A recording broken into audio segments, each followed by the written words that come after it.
este bloqueo que le hacen a Cuba, es admirable la manera en cómo este pueblo puede salir adelante.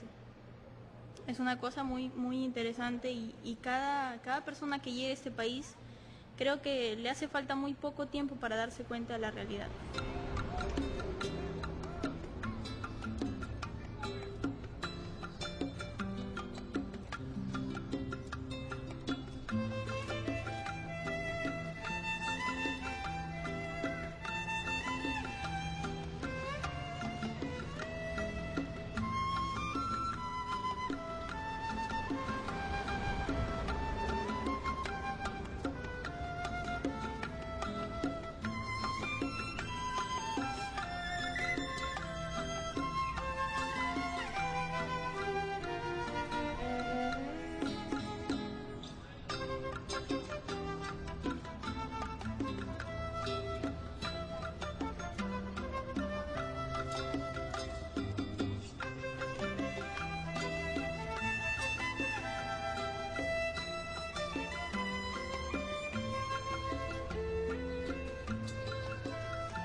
Yo me he reunido aquí con senadores, congresistas, norteamericanos que han venido a Cuba defendiendo la política de la administración, pero han aceptado venir y muchas veces, casi siempre hemos tenido una conversación más o menos en estos términos.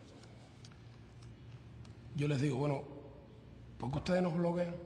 ¿Por qué su gobierno intenta matarnos por hambre, por enfermedades? ¿Por qué ustedes no reconocen nuestros derechos de pequeño país? Bueno, nosotros los bloqueamos a ustedes porque es que ustedes no son democráticos. En primer lugar, es una tontería, es una mentira, es un argumento carente de seriedad. Todo el mundo sabe, las Naciones Unidas, fuera de las Naciones Unidas, que Estados Unidos ha tenido y tiene excelentísimas relaciones con países cuyos gobiernos ellos mismos no describen como democráticos.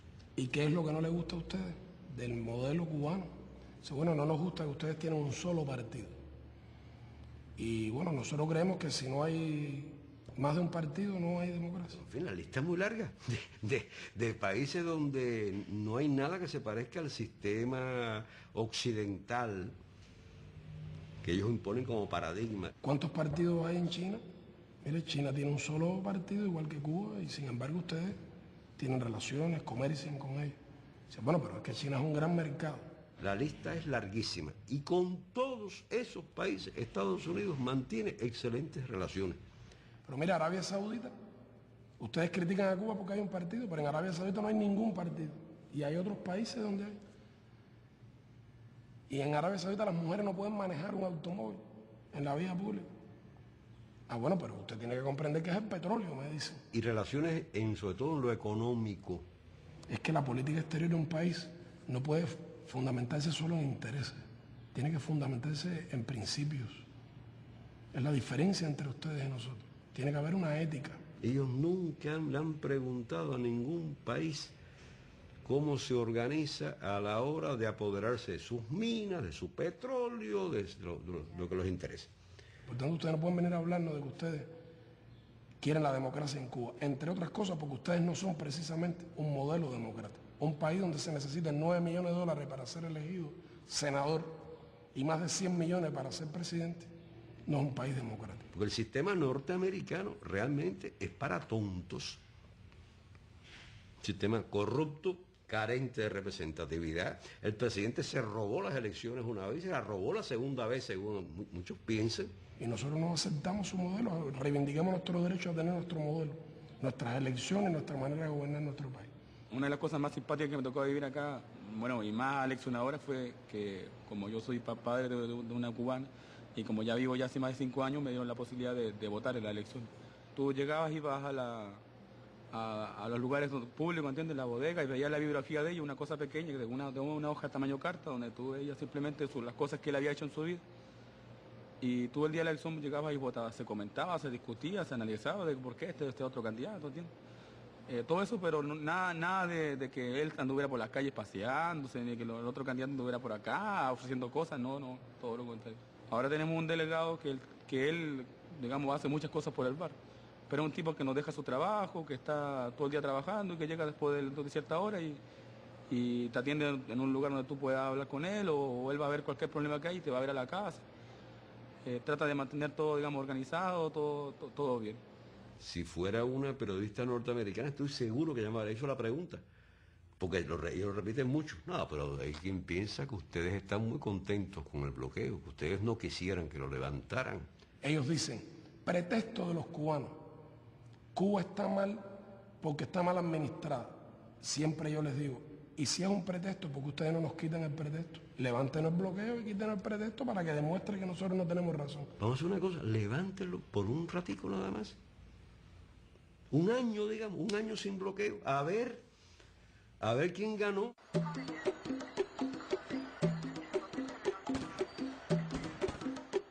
Un tema insólito en la política de Estados Unidos hacia Cuba es que la política del gobierno de Estados Unidos hacia Cuba durante muchos años no ha estado cimentada en los intereses nacionales de Estados Unidos.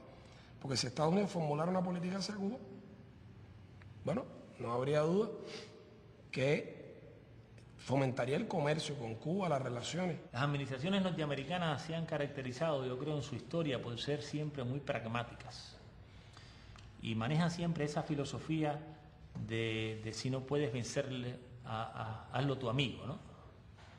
En el caso de Cuba, ellos realmente lo han hecho siempre a la inversa. No han podido vencernos, pero no pueden ser nuestros amigos. Nosotros le hemos propuesto al gobierno de Estados Unidos colaborar en el enfrentamiento a las drogas o en la lucha contra el terrorismo o para evitar la migración ilegal, y el gobierno de Estados Unidos, aun cuando esto le conviene y es bueno para sus intereses, lo rechaza porque teme la reacción de los grupos extremistas de Miami.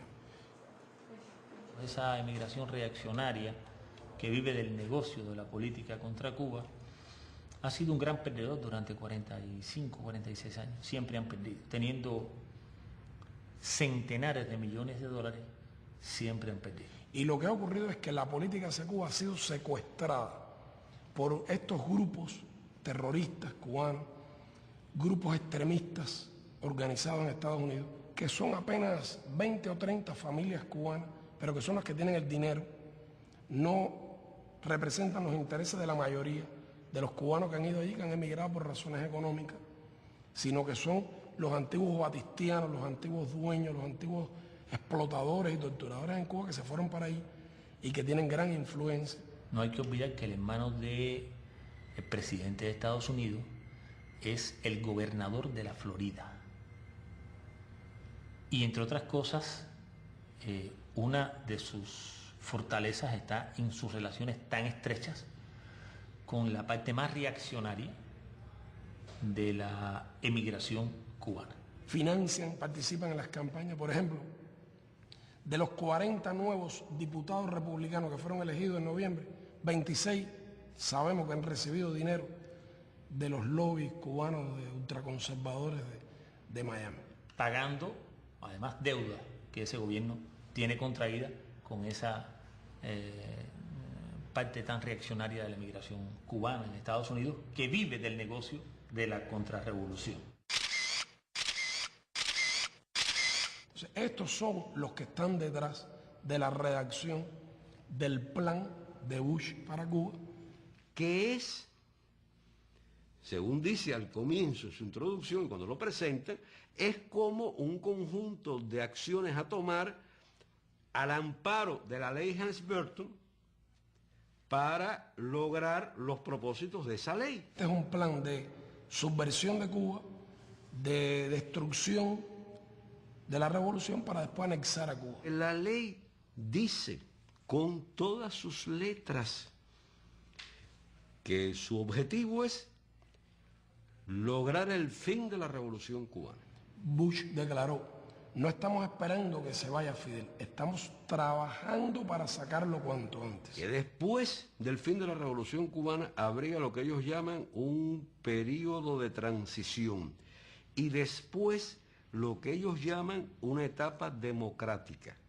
Y define por escrito, está puesto ahí en una ley del Congreso, requisitos para que el gobierno de Estados Unidos considere que ya no está el régimen de Castro, que ya hay una transición o que ya hay una democracia. El primero, el más importante, es el referido a las propiedades que fueron nacionalizadas en Cuba al principio de la revolución. Estados Unidos nombrará en Cuba, después que logre derrotar la revolución, nombrar un gobernador para Cuba y convertir a Cuba en una provincia de Estados Unidos. Desarmar todo el país, quitarle las cooperativas a los campesinos, quitarle la finquita a cualquiera de esos más de 100.000 campesinos que recibieron su tierra por la reforma agraria. Bush ha dicho que nuestra política hacia Cuba es el cambio de régimen. Por supuesto, desaparecería la educación gratuita, la salud. Todo eso está explicado en el plan de Bush. Todo eso es violatorio de la Carta de Naciones Unidas, violatorio del derecho internacional. Un gobierno, por poderoso que sea, no puede arrogarse el derecho de cambiar a las autoridades de otro país.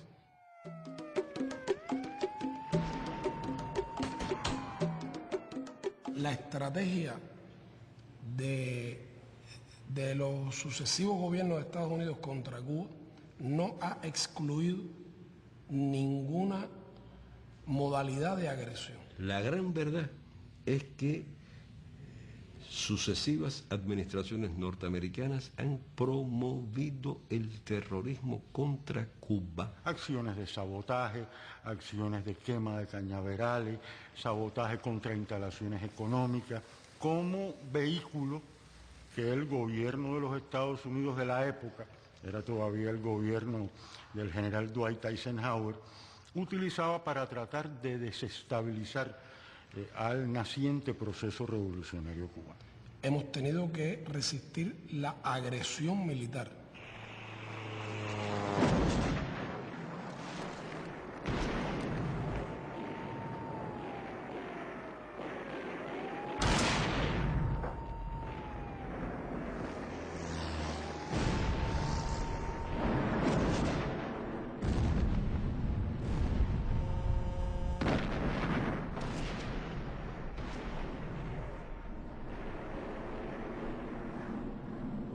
Cuba está a minutos de la acción de la Fuerza Aérea, la cohetería, de las unidades militares norteamericanas. Desde Estados Unidos han venido lanchas artilladas que han disparado contra poblaciones civiles en Cuba. Hemos tenido que soportar la guerra sucia, la organización por la CIA de bandas armadas que operaron en Cuba entre el año 60 y el 67, en que logramos derrotar, que llegaron a tener miles de hombres armados que asesinaron campesinos, asesinaron a jóvenes que habían ido a alfabetizar a las montañas y a las zonas rurales de nuestro país, estudiantes casi niños. En ese momento se creó la más grande estación de la CIA que ha existido nunca. Funcionó en Miami. Miles de cubanos fueron allí entrenados en técnicas de demolición, de sabotaje. Hubo el intento de asesinar al Che tirándole con una bazuca en el momento en que fue a intervenir ante la Asamblea General de Naciones Unidas en diciembre del 64. Otra vertiente más cercana es el apoyo, la financiación, el suministro y el aliento que desde el territorio de los Estados Unidos se ha realizado hacia grupos terroristas, tanto dentro de Estados Unidos como en otros países, para que actúen contra Cuba.